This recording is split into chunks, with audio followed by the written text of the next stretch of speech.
உலகெங்கிலுமிருந்து ஸ்ரீ பாலமுருகன் ஜோதிடாலயத்துக்கு ஆதரவு நல்கி வரும் அத்தனை நல்வுள்ளங்களுக்கும் ஸ்ரீ பாலமுருகன் ஜோதிடாலயத்தின் அன்பு வணக்கங்கள். இன்றைய பஞ்சாங்கம் நிகழ மங்களகரமான விசுவாவசு ஆண்டு கார்த்திகை திங்கள் 13ஆம் நாள் சனிவாரம் 2025 ஆங்கில வருடம் நவம்பர் மாதம் 29ஆம் நாள் சனிக்கிழமை. சூரிய உதயம் காலை 6:17.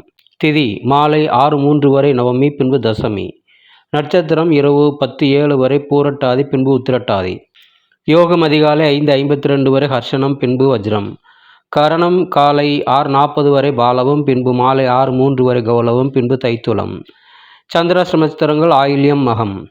கோச்சாரம்: குரு கடகத்திலும், கேது சிம்மத்திலும், புதன் துலாமிலும், சூரியன் செவ்வாய் சுக்கிரன் விருச்சிகத்திலும், சந்திரன் ராகு கும்பத்திலும், சனி மீனத்திலும் உள்ளனர். கௌரி நல்ல நேரம் காலை 10:45 முதல் மதியம் 12:15 வரை, மீண்டும் இரவு 9:30 முதல் 11 மணி வரை. சுபம்.